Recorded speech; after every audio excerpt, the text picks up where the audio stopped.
Welcome to the last Korean Heritage Symposium this spring. My name is Sunglim Kim, President of Korean Cultural Society of Boston. Korean Heritage Symposium is organized by the Korean Consulate General of Boston and the Society.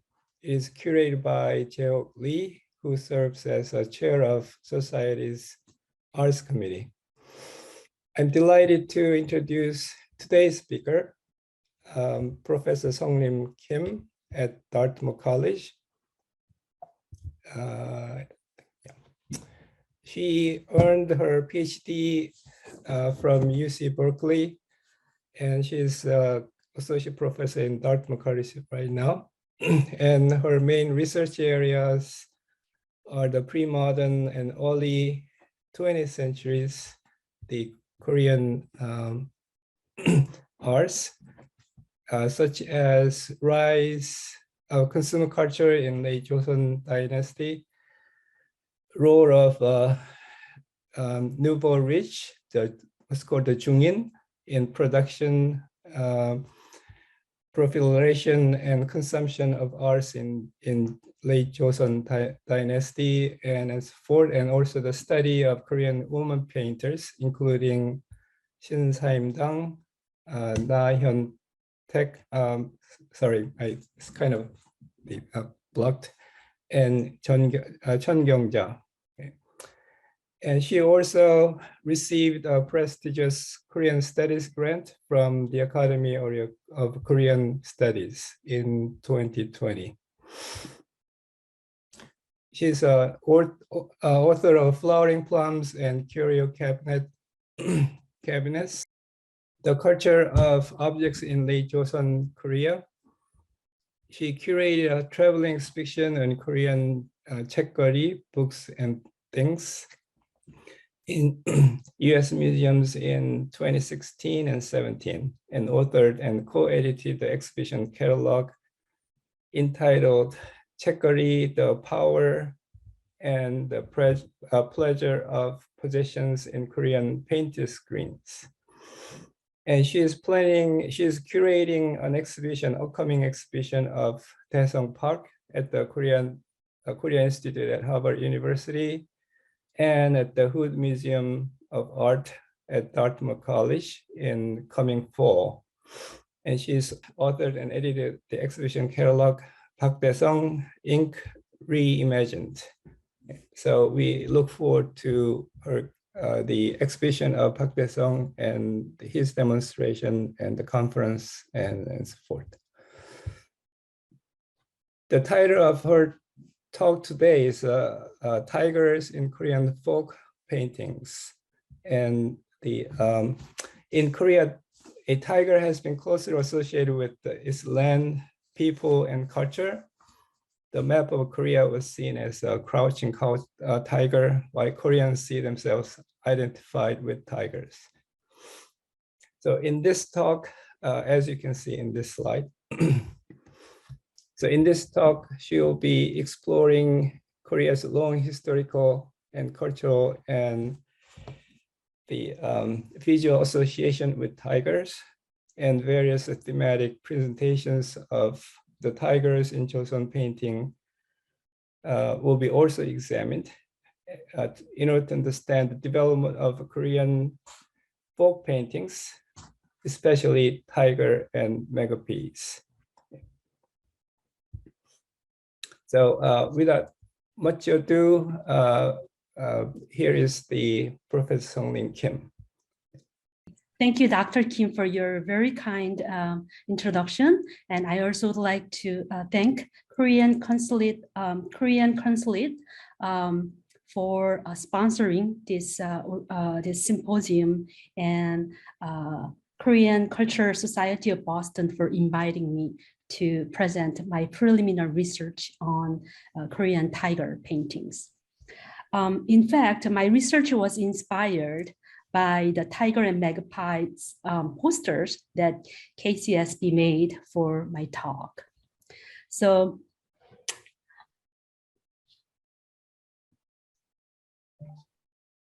Okay, before, so since we have, good number of, good number of people, audience here, I would like to kind of do some interactions. So please feel free to, ask questions, interrupt me anytime, or I'm going to ask you some questions. So,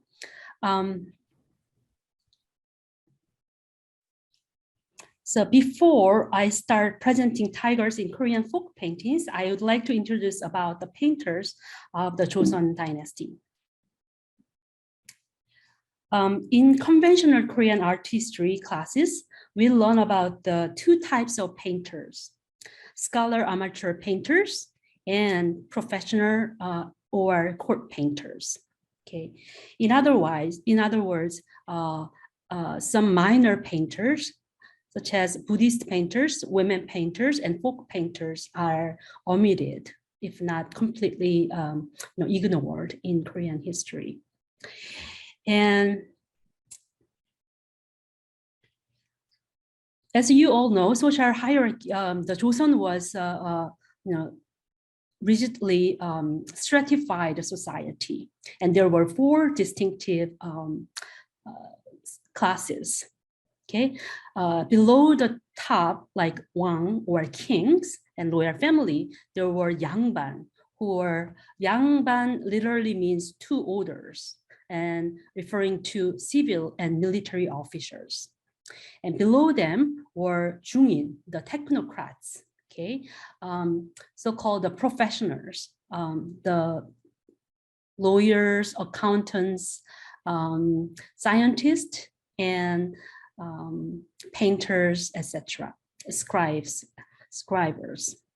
And below them were commoners. Commoners were the backbone of the Joseon society, who were farmers, artisans, and merchants. And below commoners, there were people called the base people, or cheonmin. They include public and private slaves and female entertainers called giseng, and butchers and shamans, and people work with leathers or killing animals. Okay, so the two types of artists, as I said earlier, is scholar amateur painters, or sometimes called the literary painters, belong to Yangban class, while court painters belonged Jungin class. And folk painters, who were often not presented in Korean art history books, belong to commoners. Different types of painters use different painting mediums, subjects, and styles based on their social classes. Okay.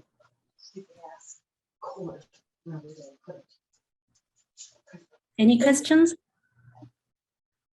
Okay, so scholar amateur painters, or literati, okay, were the members of the elite scholar officer class, and they were educated people. They were able to read and write, and they often served in government bureaucracy offices. And their paintings they limited their painting subjects to like symbolic plants, like 4 novel plants. 사군자, does anybody know what 사군자 include?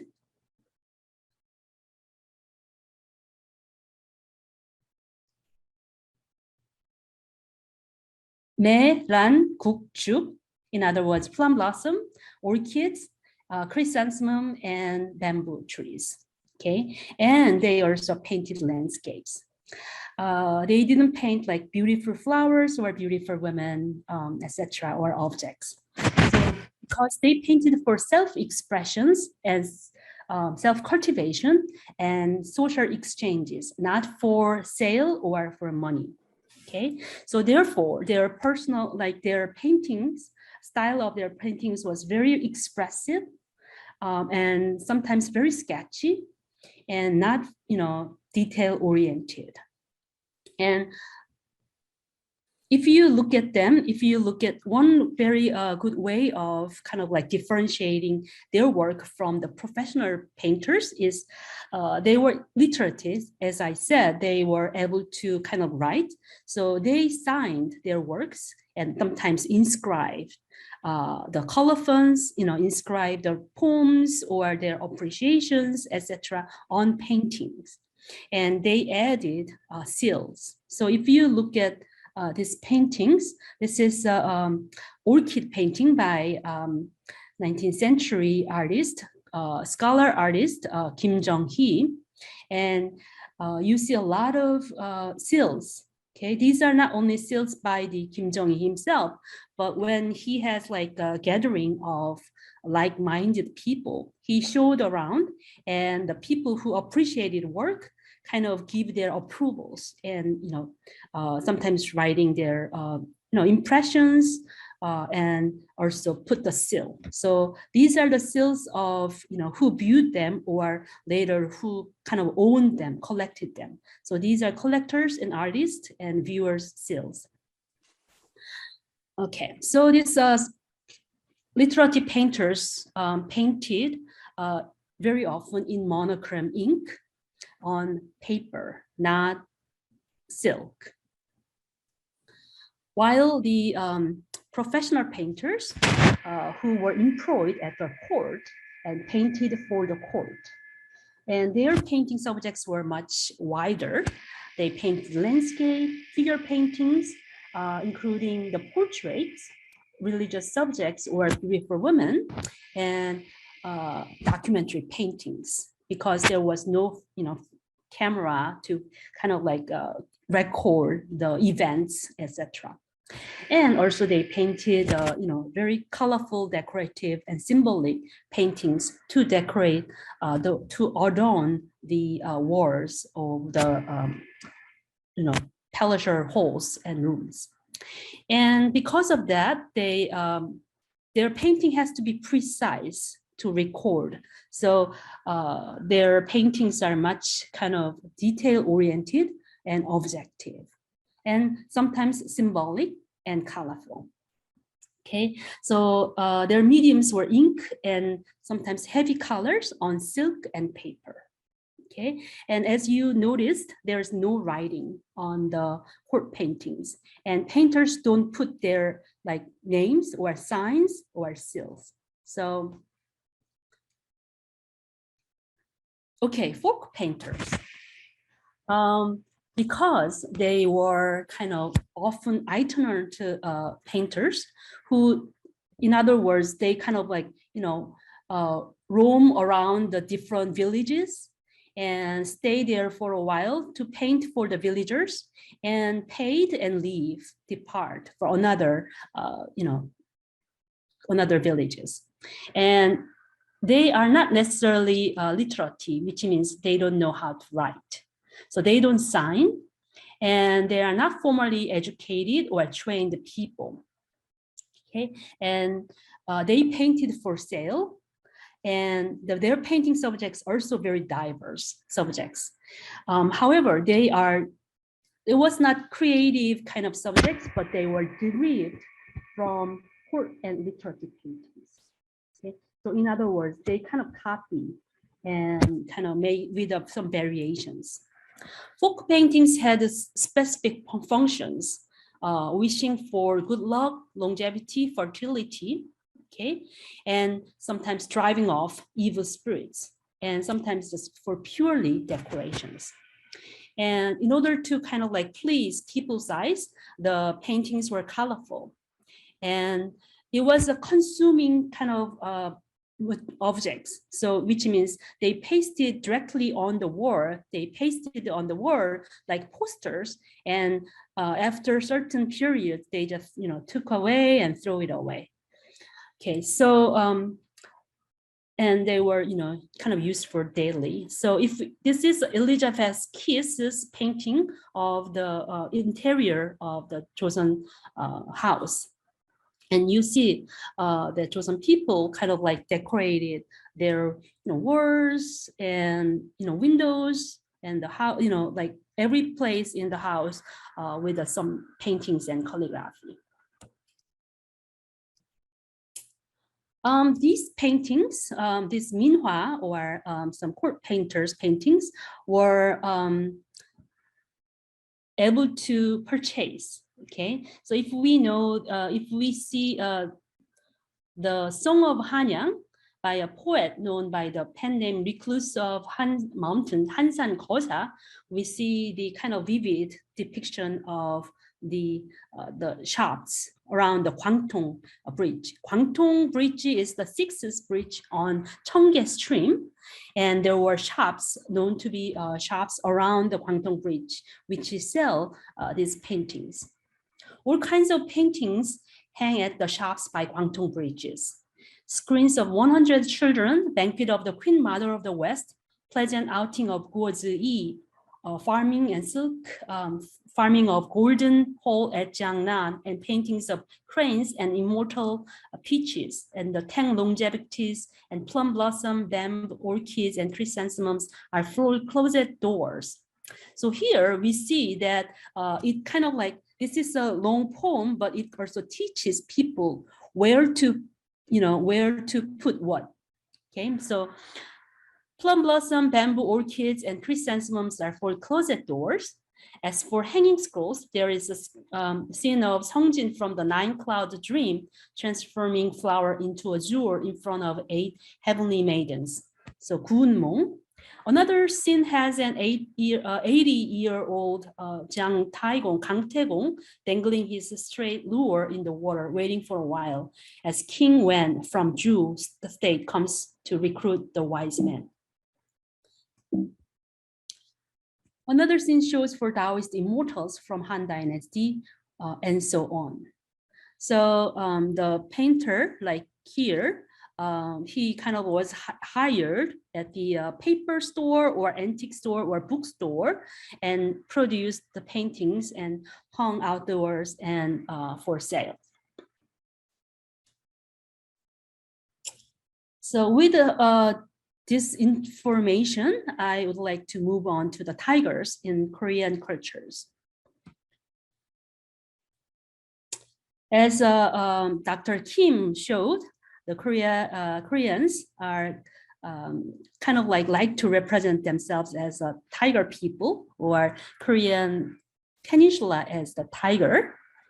The idea of tigers in idea of Korean peninsula as a tiger shape is actually introduced by the Korean intellectual Choi Nam-sun in 1908.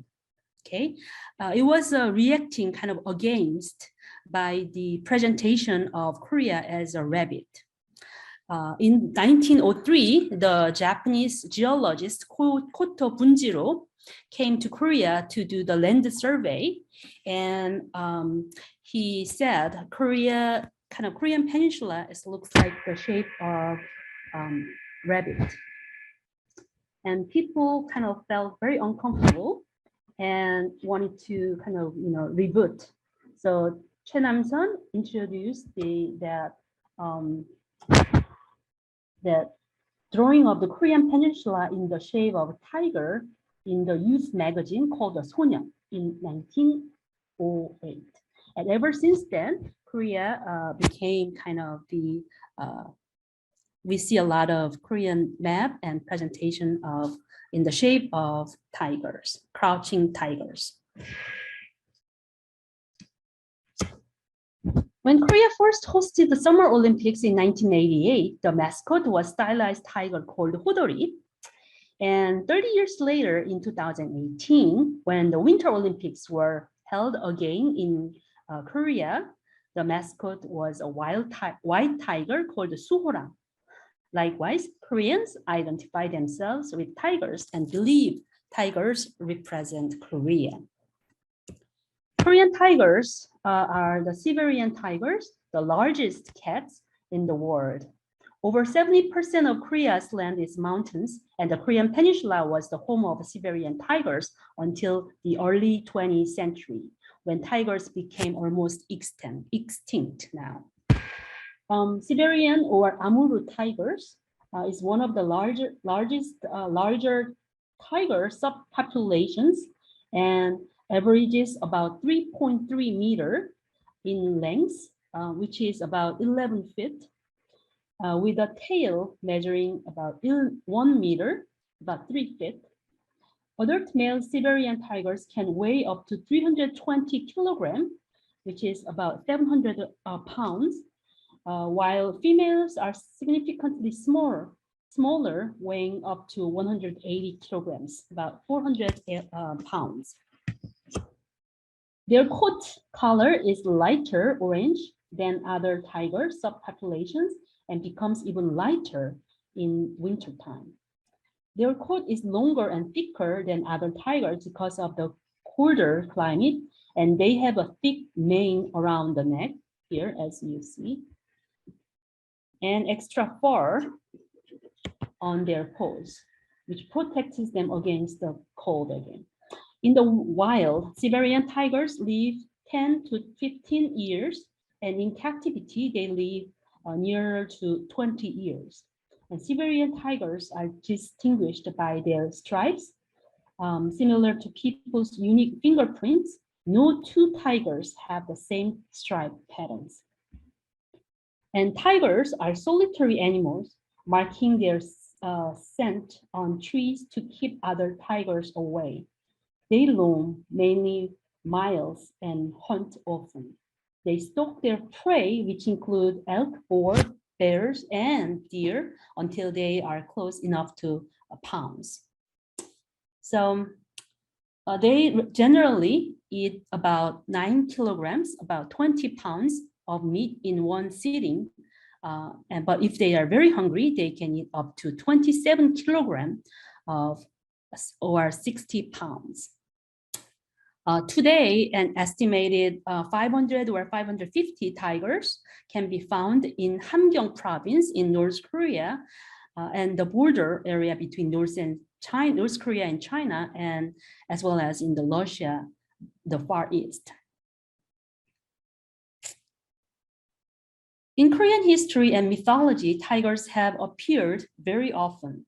The story of the tiger is found in the myth of the founding of Korea's first kingdom in 2303 BCE.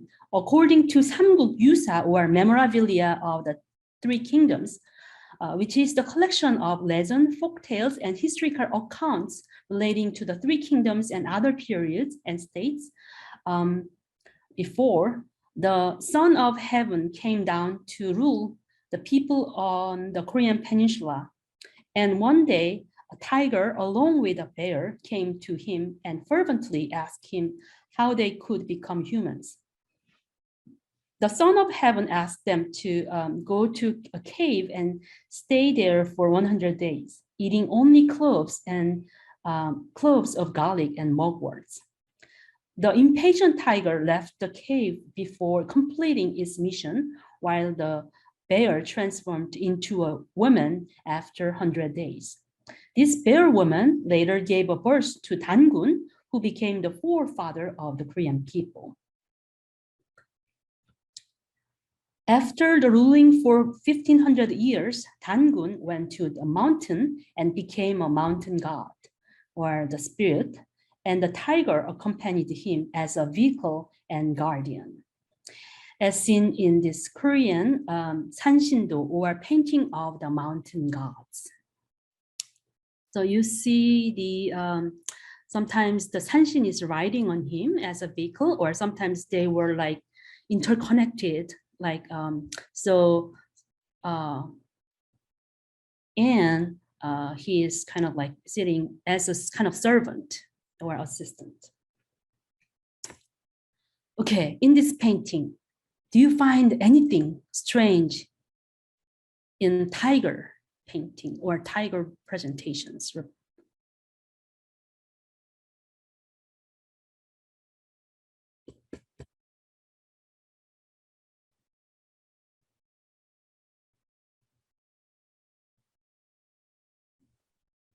They have unique face.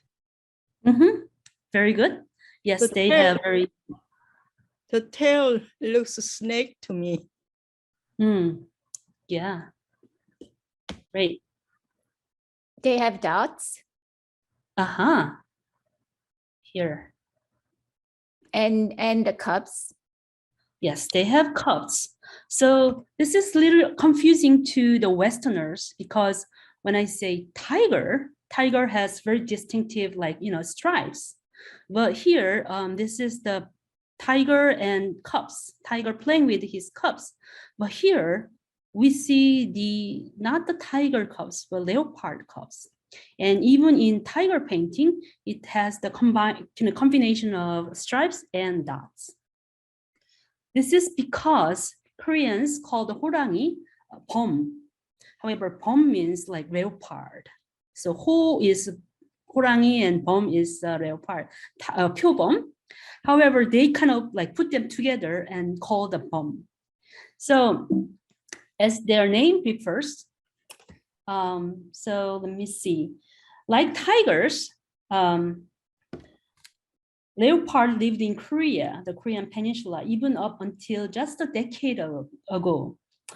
Korea leopards are characterized by darker fur and bigger ring patterns in their hair with long, abundant fur on their tails. The body is about 100 to 140 centimeters long, while the tail can be 80 to 90 centimeters long. So if you kind of like see these models, you can see 표범 or leopards as, definitely smaller than tigers. In Joseon times, the number of leopards was large enough to enable royal families to bestow leopard skin as gifts for their retainers.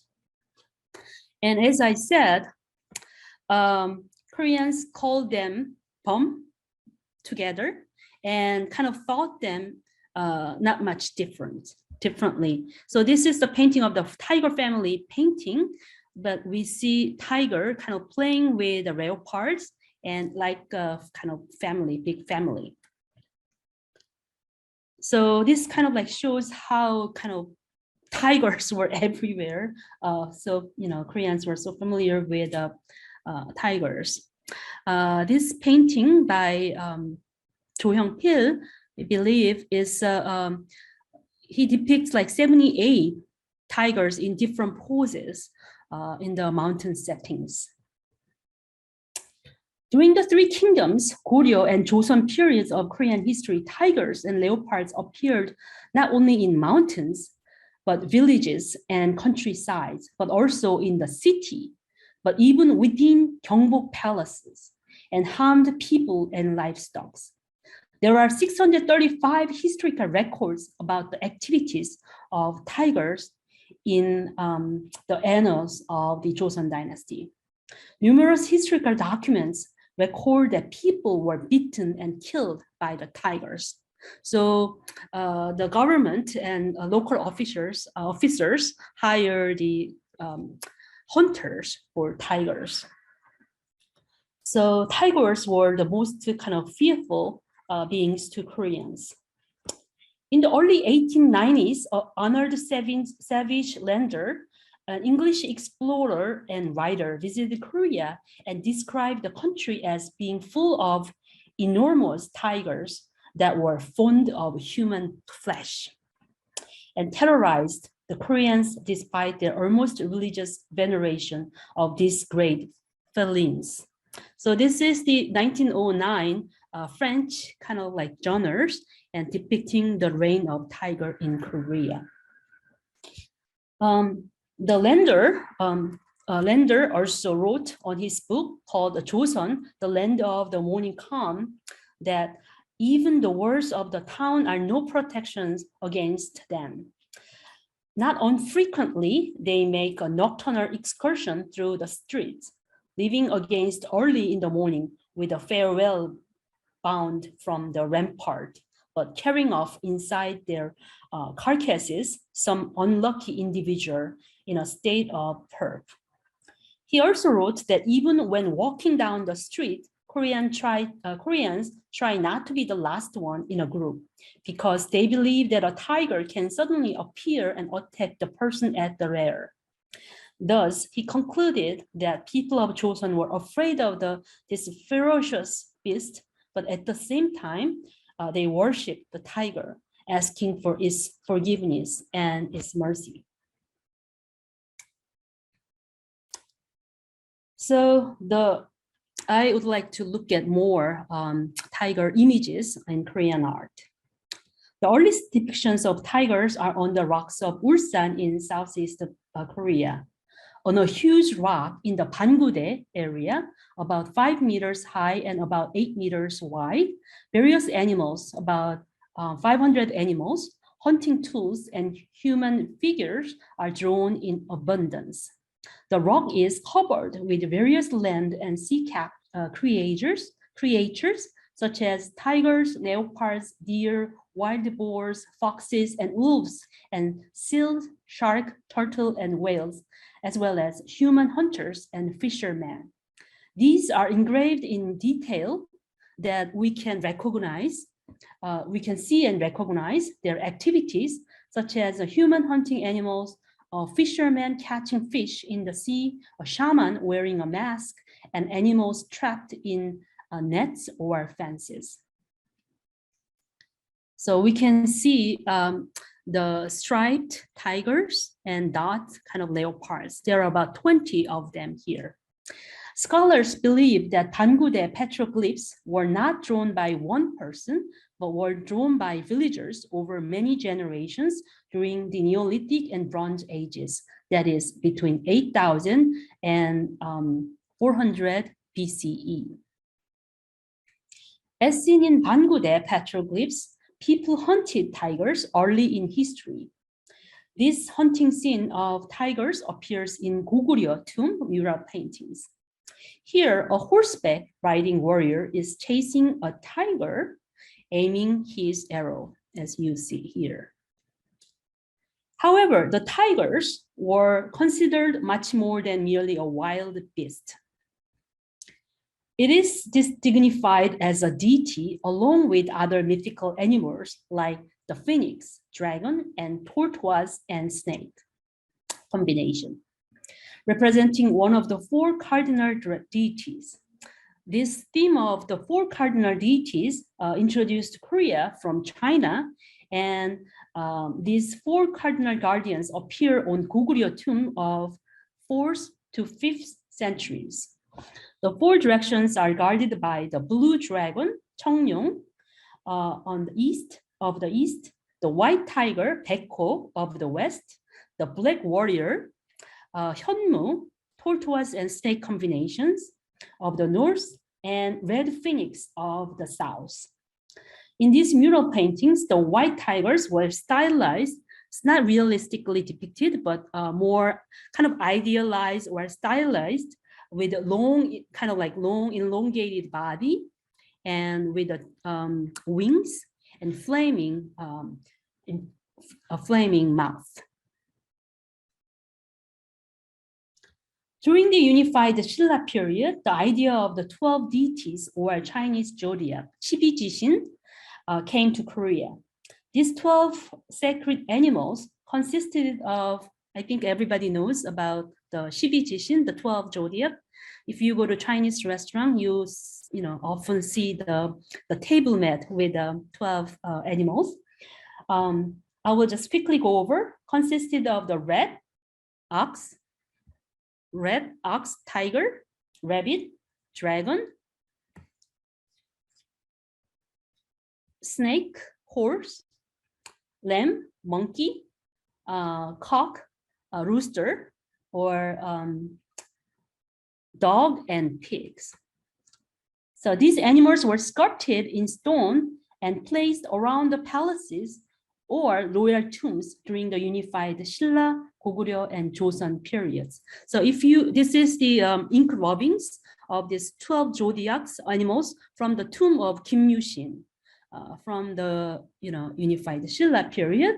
And if you go to Gyeongbok Palace, the main palace, you will see these animal sculptures, a pair of these 12 animals kind of guarding, placed around the main hall, 근정전, and protecting the main hall.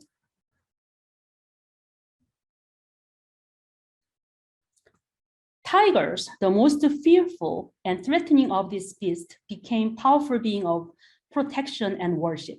For example, the 19th century painting, this Sanshindo painting of the mountain god, depicts the guardian spirit of mountain leaning against a tiger or riding on the back of the tiger.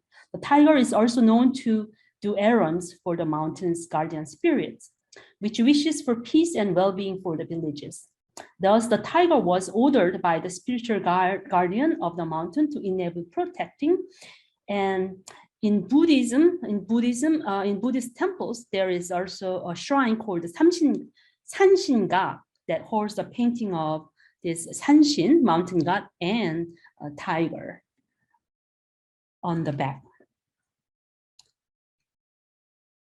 Shrines were not only places in which Koreans sought the protection of tigers. Both the physical parts and the image of tigers were believed to hold magical power.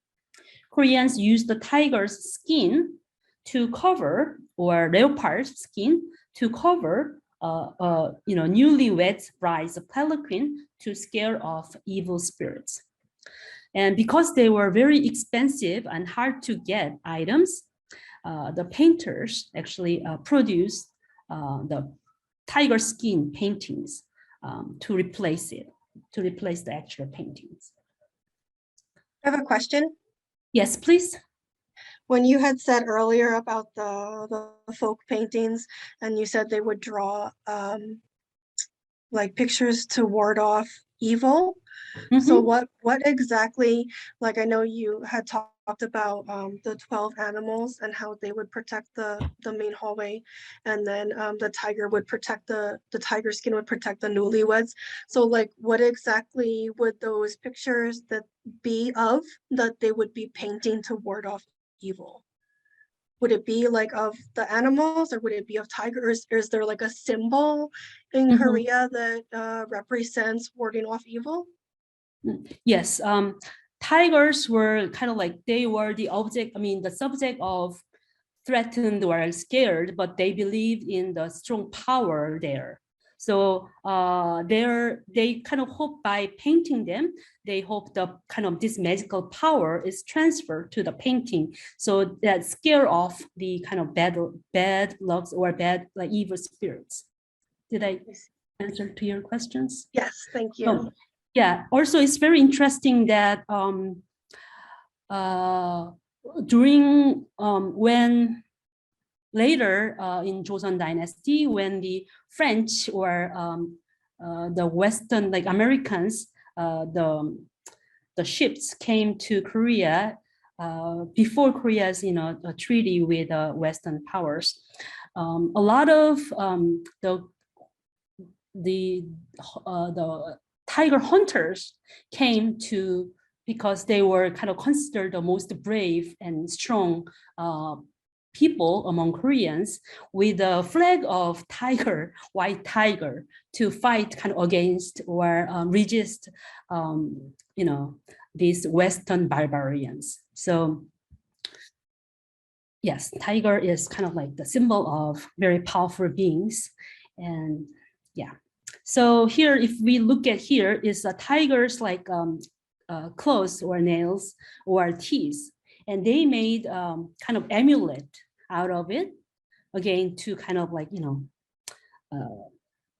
to protect themselves. And they also have this, this is the end of the pillow with a tiger decoration designs, and not to have kind of prevent from nightmares. And these are the whiskers, the Korean whiskers, and made added on the military officers' hats. And they sometimes made a tiger, it's called hogon, tiger kind of pattern design hat for a little children's, especially for their first birthday.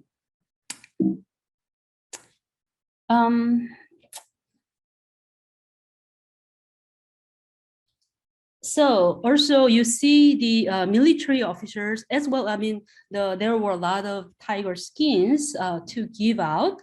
So for the kings to kind of bestow the meritorious officers, yangbans. So when they have like formal portraits, the sitters, formally attired and sit on the chair, which is covered by tiger or leopard skin. And not only for the covering the chairs, also this military officer attire robe has the rank badges, and to kind of like show their ranking and status. And again, the tiger pattern was used for the military officers' robe, while cranes were used for civil officers' rank badges. And as I said, the skins of tiger and leopard were very luxurious items during the Joseon Dynasty. And so people who could not have, these skins, they commissioned to paint the skins. And made it as a multi-panel folding screens and put behind them in their master's rooms.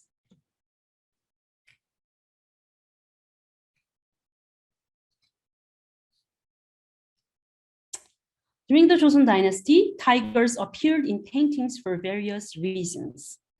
At the court painters produced these ferocious tiger paintings, paying great attention to its details. In these paintings, tigers are twisting their waist, coming down to the viewers. Their careful motions is detected by the positions of their feet. Looking front at the viewer, tiger raises its long tail. Painters colored its face and body in brown color and densely drew its hairs with black ink and white colors. This type of painting is called the 출산호도, okay, which means a painting of tiger emerging from the mountains.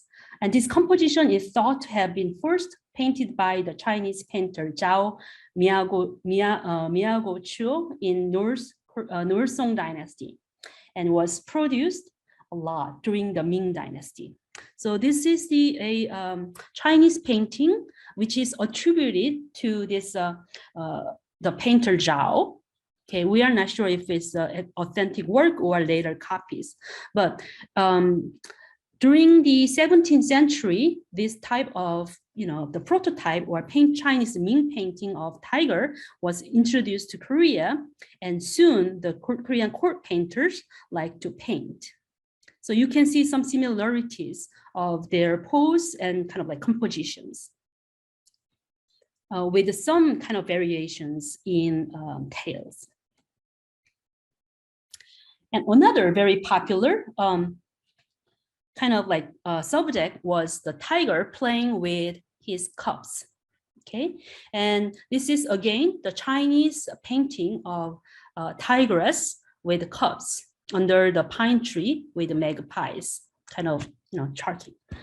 And these are Korean paintings of the tiger and cubs. So you can see that it was not kind of like invented or in Korea, originated Korea, but kind of like was introduced, transmitted from China. And so in Japan, even though they had no tiger originated from the island, they painted a lot of tigers, but their paintings often were criticized by people that their tigers look like more cats. That's because the painters were not able to observe the actual tigers. They often kind of look at the Chinese or Korean paintings and also made sketches from their cats in island. So anyway, so all East Asians, China, Korea, Japan, were like really fervent in painting and collecting and appreciating tiger paintings in 17th, 18th, and 19th centuries. So going back to this Chulsan Hodo, in Korea, the tiger as an independent subject appeared in painting in the 17th century and became very popular by the 18th century. The I Ching, or Book of Changes, includes a passage in which the transformation of the tiger and leopard into magnificent and dignified animals after shedding their hair while hidden in an autumn fog is likened to a man who is completely transformed into a superior man. Thus, the tiger emerging from its mountains hideout often represents the man of virtue or recluse scholar coming out of seclusions and going out into the world to change it for the better. Thus, these paintings have kind of symbolic meanings, were produced to send a message encouraging politicians to rule the country in a righteous and sincere manners.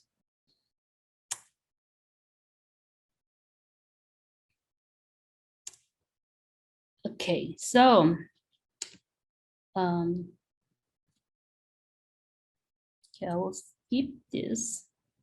The theme of tiger with cups again originated in the 10th century Chinese painting as a realistic depiction of what painters consider the most challenging subject in a tiger painting. Because of the mother tiger's strong protective instincts, intruding upon such a scene might well prove fatal.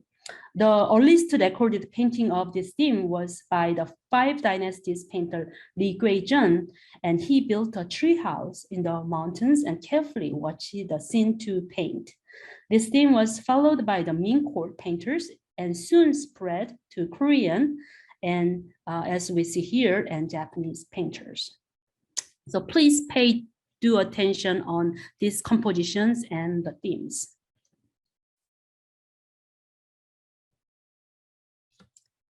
So the Minhwa is closely associated with Munbae-do or Sehwa. So in the first day of the lunar calendars, Korean people, not only elites and royal families, but also the commoners, like to put a pair of Munbae, okay, dragon, and the tiger on their entrance gates, because they thought if they are protecting the main gates, the bad luck or evil spirits will not enter the house. So sometimes they put the images, or sometimes they just write the the character of tiger and dragon on the walls. In 2019 or 2020 or 21, the Korean government actually made this Munbae painting to kind of ward off coronavirus and put it on the Gyeongbokgung Gwanghwamun as a kind of performance.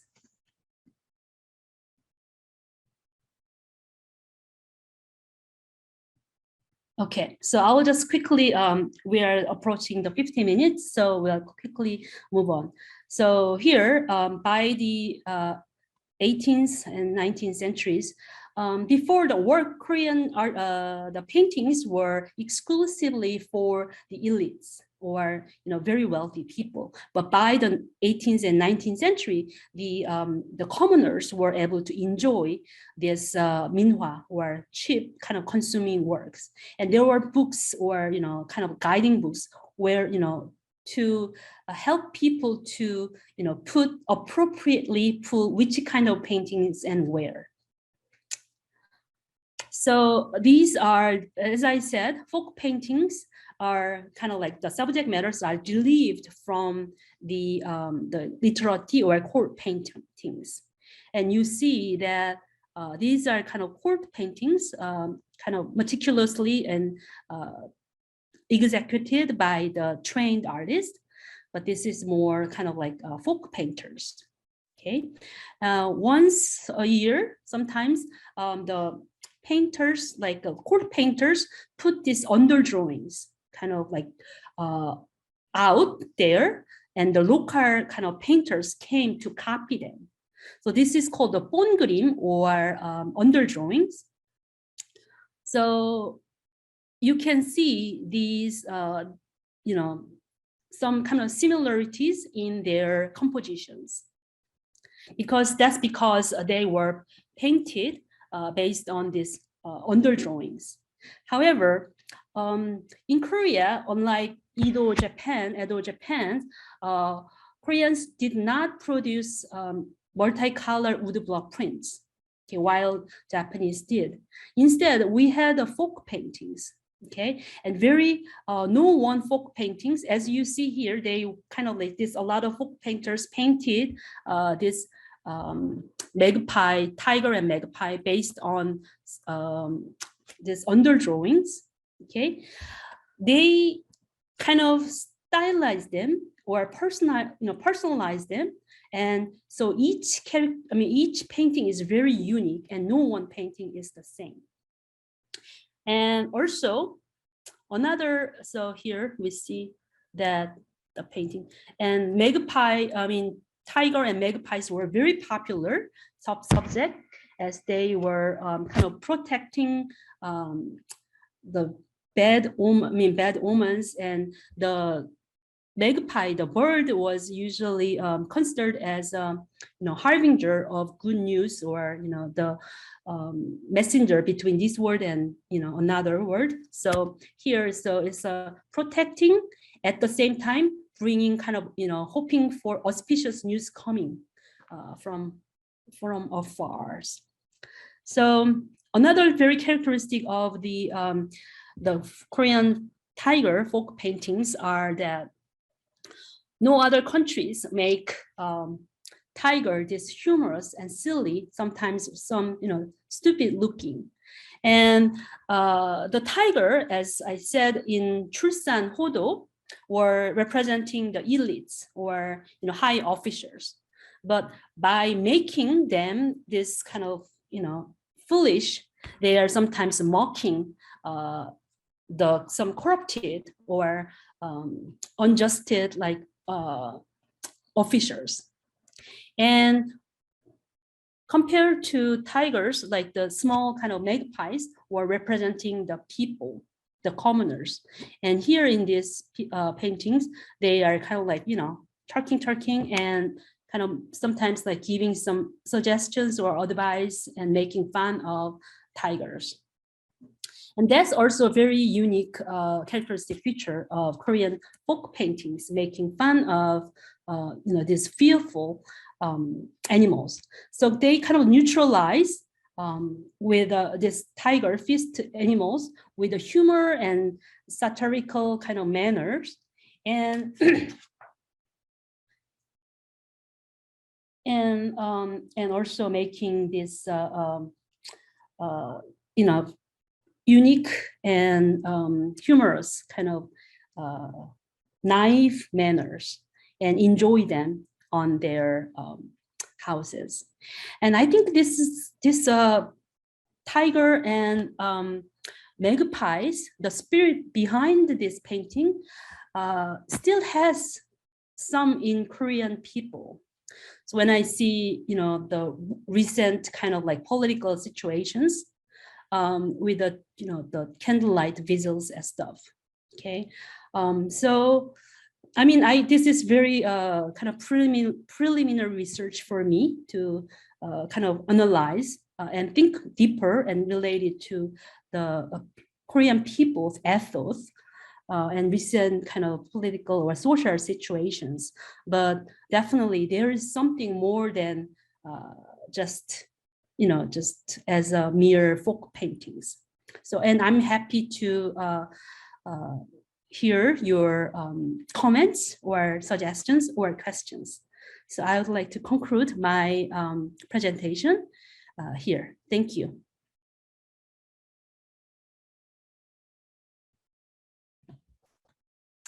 Thank you very much, Professor Kim, for a very interesting talk.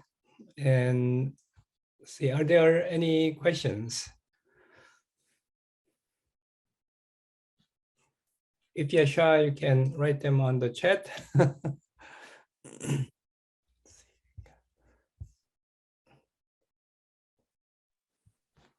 Can you hear me?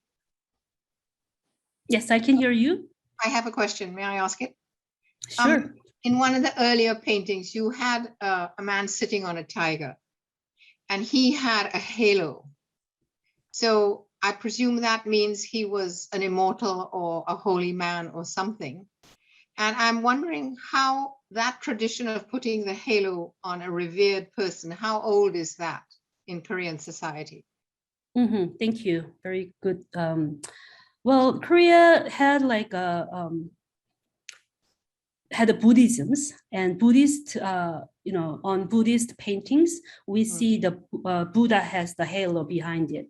But at the same time, the Christianity was introduced around like late 18th centuries. So, and the Bibles were kind of translated in Koreans and had kind of figures. So Koreans also see the humans or, Jesus or have a halo. So in fact, it has a long kind of like, we can trace back to as early as like a 3rd century when the Buddhism was introduced to Korea. Okay, thank you. Sure. Can I ask a question? Sure. So that rock in Ulsan that has a lot of like very ancient paintings, where actually is it? Is it sort of outside or is it in the museum or can we go see it? Or Yes, it's called the Ulsan or Ulju Bangudae, and it is outside. They are trying to preserve it because it can be faded or wear off. So it's definitely outside, and there is like kind of like rivers in front of it. Yes, but the one I showed it is a kind of like ink rubbings made out of it, and the whole ink rubbings is now displayed at the National Museum of Korea. thank you. Sure.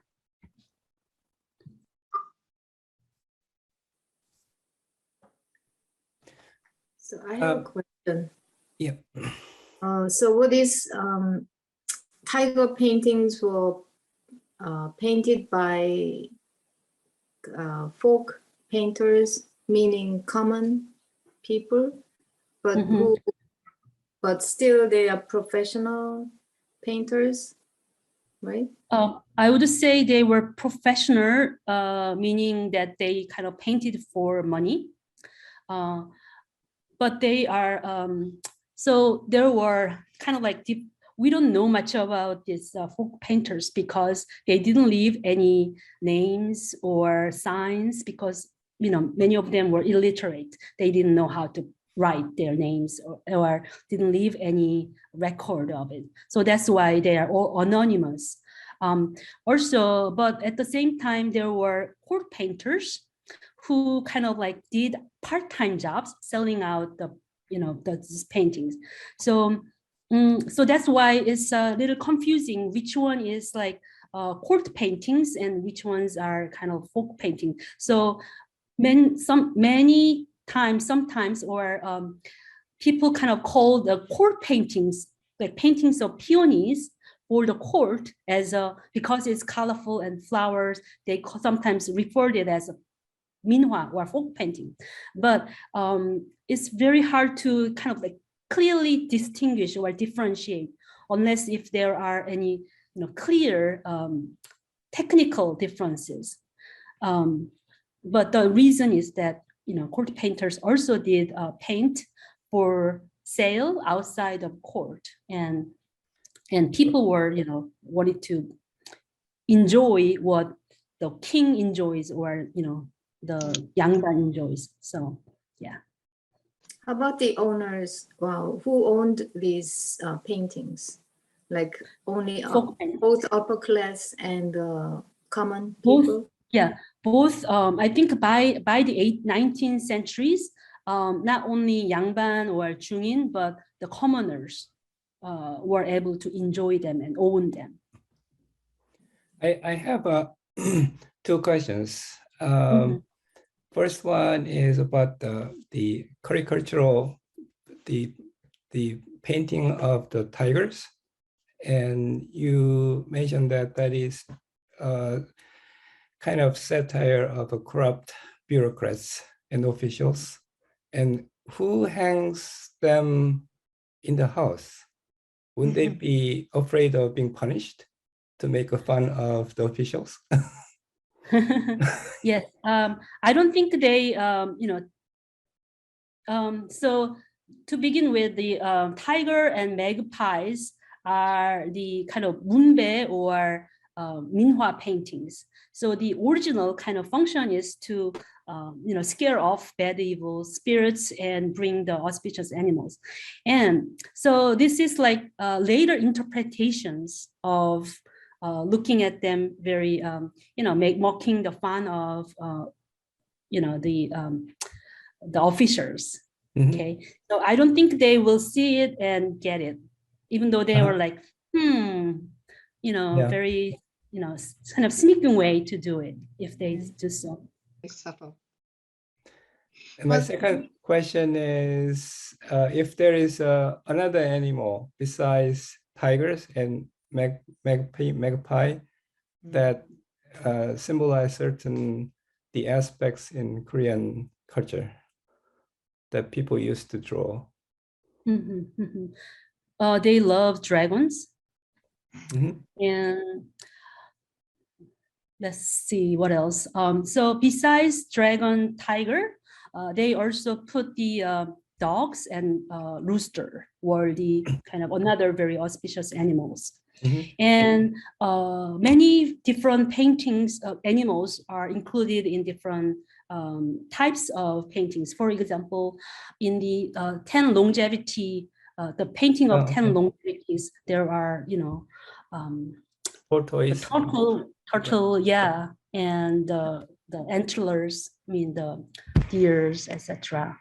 And there were the paintings of dogs and cats, okay, or the insects were butterflies, etc.